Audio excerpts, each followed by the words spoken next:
A Guerra do Contestado foi um conflito armado que ocorreu na região sul do Brasil, entre outubro de 1912 e agosto de 1916. O conflito envolveu cerca de 30 mil camponeses que enfrentaram forças militares dos poderes estadual e federal. Ganhou essa denominação pelo fato de os conflitos teriam ocorrido numa região de disputa territorial entre os estados do Paraná e Santa Catarina. Por isso, antes de tratarmos da Guerra do Contestado propriamente dito, é necessário que tenhamos uma certa compreensão de uma figura muito importante nesse processo. Seu nome, Percival Farquhar. Farquhar foi um visionário, um dos principais empreendedores do país naquele período. Tanto que, para se ter uma certa ideia, naquela época, Percival Farquhar possuía a Brazil Railway Company, que foi uma empresa ferroviária que foi criada no século XX. Mais precisamente no dia 9 de novembro de 1906. A Brazil Railway Company era proprietária e detinha controle das estradas de ferro. Estrada de ferro Sorocabana, Estrada de ferro Madeira-Mamoré, Estrada de ferro Paraná, Estrada de ferro Dona Teresa Cristina, Estrada de ferro São Paulo-Rio Grande, Estrada de ferro Vitória Minas e Companhia Mogiana de Estradas de Ferro. Sendo que foi na estrada São Paulo-Rio Grande do Sul onde ocorreu o conflito da Guerra do Contestado. A Southern Brazil Lumber and Colonization Company foi uma empresa que buscou a exploração madeireira na região do Contestado, não só da madeira, mas também da erva mate, com a exploração das imbuias e das florestas de araucárias daquela região. Além de tudo isso, para se ter uma ideia, passados 10 anos, Percival Farquhar, com sua empresa Brazil Railway Company, já controlava 11 mil quilômetros dos 23,4 mil quilômetros de ferrovias existentes em todo o Brasil, ou seja, 47% das ferrovias brasileiras. Tal controle ele manteve até meados de 1917. De acordo com o escritor e ex-ministro Ronaldo Costa Couto, o império de Percival Farquhar só rivalizou com o do conde Francisco Matarazzo e com o de Irineu Evangelista de Souza, o Visconde de Mauá. Outro sim, além das ferrovias, Farquhar também controlava empresas de navegação, madeireiras, seringais, frigoríficos, indústrias de papel, empresas de eletricidade, telefonia, portos, hotéis, serviços de bondes, siderurgia, extração mineral e fazendas de gado. Para a construção da ferrovia, Percival Farquhar pediu ao engenheiro João Teixeira Soares que projetasse em 1887 o traçado de uma estrada de ferro entre Itararé e Santa Maria, Itararé em São Paulo e Santa Maria no Rio Grande do Sul, com 1.403 quilômetros de extensão. Tanto que em poucos dias antes da proclamação da República Brasileira, o imperador Dom Pedro II já havia concedido e outorgado a concessão dessa estrada de ferro ao engenheiro Teixeira Soares, com o início de sua construção em 1897, no sentido norte-sul. O Estado do Paraná, reconhecendo os direitos da ferrovia São Paulo-Rio Grande, colocou como advogado da Brazil Railway o então vice-governador do estado, ou seja, Afonso Camargo. Pode entrar. Olá, Farquhar.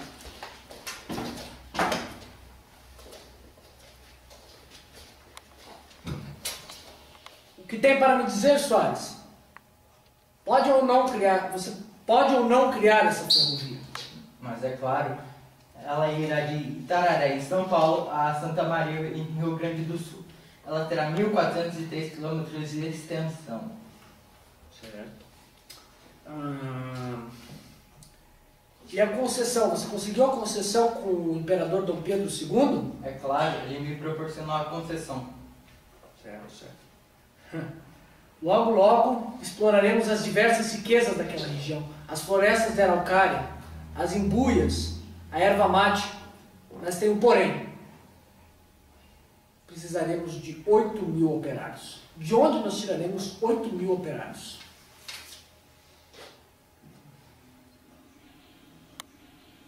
Por que está me olhando? Vá trabalhar!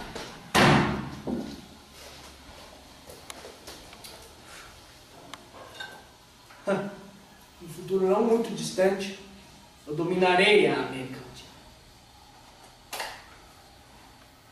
Agora, voltando-se mais à Guerra do Contestado, um dos principais motivos para a ocorrência e a incidência dessa guerra foi a construção da estrada de ferro São Paulo-Rio Grande do Sul, que estava sendo construída pela empresa Brazil Railway com o apoio dos coronéis, que eram os grandes proprietários rurais com força política na região e do governo.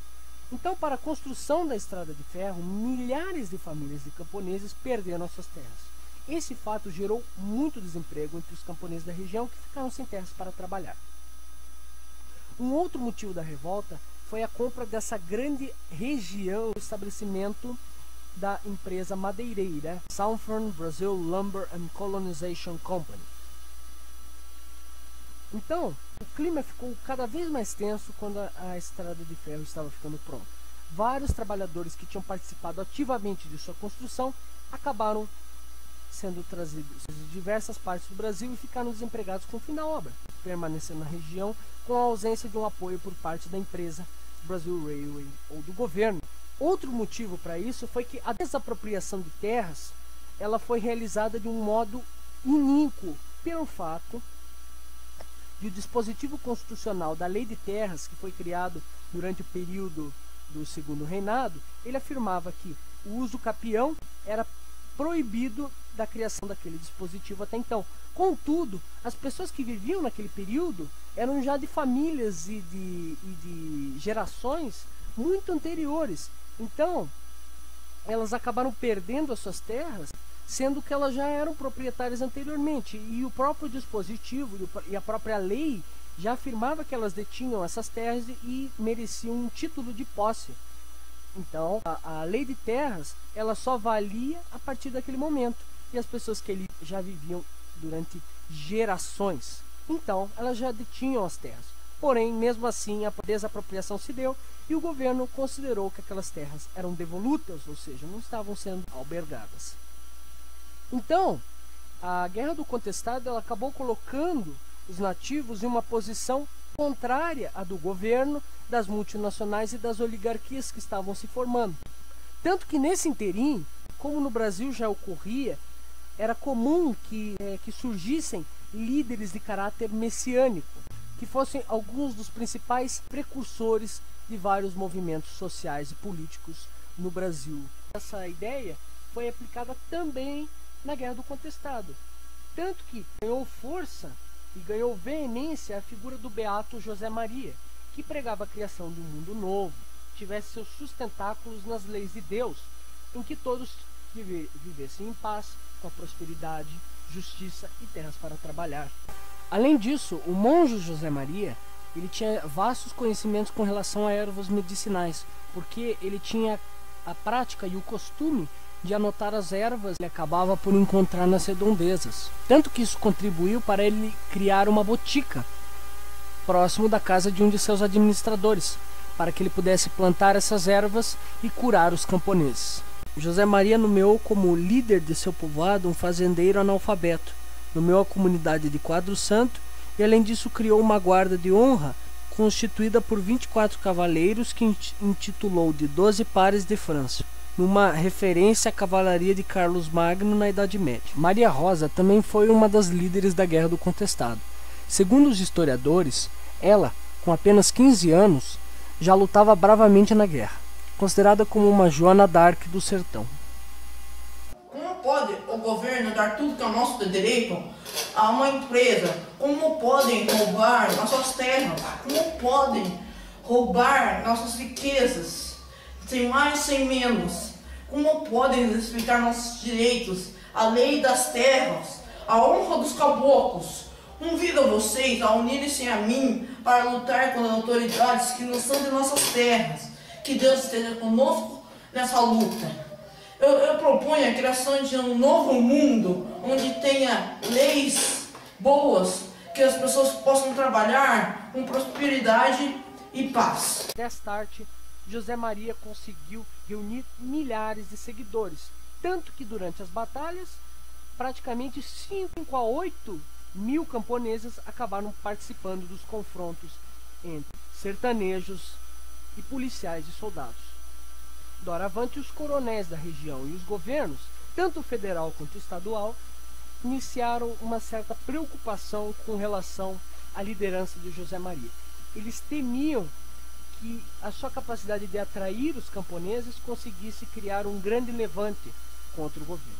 Então, eles consideraram o Beato como sendo um inimigo da República, que tinha como objetivo desestruturar o governo e a ordem na região. Eu estou preocupado com uma coisa, senhor coronel. O que é? Vai que esse tal desse monge José Maria desafiar a nossa autoridade aqui na região. E aí, o que faremos com todos os camponeses contra nós? Se isso ocorrer, o conflito será brutal e contará com a nossa ajuda e a ajuda do governo federal e estadual. Cara, espero que isso não aconteça. Se isso acontecer, perderemos vários de nossos homens. Concernente a isso, policiais e soldados do exército foram enviados para o local com o escopo de desarticular e de dissolver o movimento. O estopim da Guerra do Contestado foi a morte do monge José Maria. Para compreendermos como que ela ocorreu, precisamos entender que o monge José Maria necessitava de cada vez mais sertanejos na defesa de sua causa. Por isso, ele se dirigiu à cidade e ao povoado de Irani, buscando mais camponeses para participar de sua causa. A partir disso, vários policiais e tropas do Regimento de Segurança do Paraná se moveram até o povoado e acabaram por matar o monge José Maria. Acabou ocorrendo então uma certa batalha, um certo confronto entre eles em Irani. Então, com a morte do monge José Maria, os sertanejos ficaram inconformados, prosseguindo então com uma grande guerra civil em toda aquela região. Eu acho que isso aí não vai terminar bem, senhor. Você não acha que o governo vai se posicionar contra o movimento? Para eles, o monge José Maria não deixa de ser um oponente ao desenvolvimento do país e das grandes corporações. Temo que acabemos por dizimar povoados inteiros e que, além disso, o resultado desse movimento seja a nossa derrota. Esse é o meu maior medo. Olha, esse daí não é um problema. O problema é que eles querem pegar o que é nosso por direito e a gente não vai deixar isso. A gente pode morrer, mas a gente vai conquistar. A nossa causa é digna. A gente vai lutar, seja a gente conquistando a nossa liberdade ou não. O senhor viu o que decorre na região do Contestado, onde estamos construindo a estrada de ferro São Paulo, Rio Grande do Sul? Os trabalhadores estão revoltados concernentes às terras tomadas para a construção da ferrovia. O que devo fazer para solucionar essa situação? Essa guerra do contestado vai me quebrar, senhor Afonso Camargo. Mas, contudo, a culpa não é minha, a culpa é do governo. Eles que afirmaram que as terras eram devolutas, ou seja, estavam sendo ocupadas. É bom que solucione esse problema o mais rápido possível, senão não poderei concluir minha obra. Certo, vou discutir junto ao governo para ver o que podemos fazer para solucionar essa situação. Certo, muito obrigado, senhor Afonso Camargo. Por favor, seja o mais breve possível para que eu possa concluir a construção da minha ferrovia. Muito obrigado pela ajuda, vejo em breve.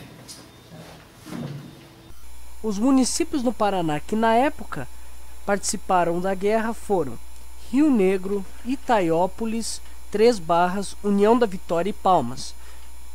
Os municípios de Santa Catarina, os quais na época participaram do conflito, foram Lages, Curitibanos, Campos Novos, Canoinhas e Porto União. Estima-se que 40 mil habitantes da região do Contestado participaram dos conflitos que ali se desenvolveram. Certos dados do Exército revelam que houve a participação de mais de 1/3 do Exército Republicano Brasileiro durante a guerra. Dessa arte, o governo federal, que ansioso por acabar de modo peremptório com esta guerra, resolveu utilizar a maior parte do seu poderio militar em em atacar as últimas fortificações que ainda existiam, utilizando para este rito uma grande quantidade de soldados equipados com fuzis, metralhadoras, canhões e, além disso, aviões, nunca antes usados em uma ação bélica dessas proporções. Como conclusão, podemos tirar que a Guerra do Contestado ela explicita a forma como os políticos e os governos normalmente tratavam as questões sociais do início da República. Quase sempre, os interesses financeiros dessas grandes empresas, corporações e proprietários rurais ficavam sempre acima das necessidades mais básicas da população pobre. Não havia espaço para a tentativa de resolver e de dar uma solução aos conflitos a partir de uma negociação. Quando havia organização daqueles que eram injustiçados, as forças oficiais, com o auxílio dos coronéis, combatiam os movimentos com grande repressão, opressão e força militar, ou seja, revelando um grande aspecto de coação que é próprio do prenúncio do período republicano.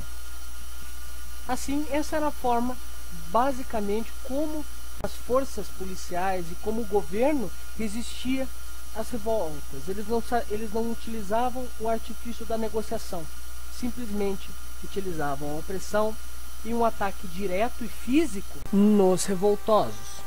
Para simplificar o que nós já tratamos, podemos dizer que, dentre as causas da Guerra do Contestado, podemos citar a construção da estrada de ferro entre São Paulo e Rio Grande do Sul, interesses do capital estrangeiro acima dos interesses da população, a posse de terras não regularizada e o desemprego dos camponeses e a perda de terras. Já entre as consequências da guerra, a principal foi o acordo de limites entre o Paraná e Santa Catarina,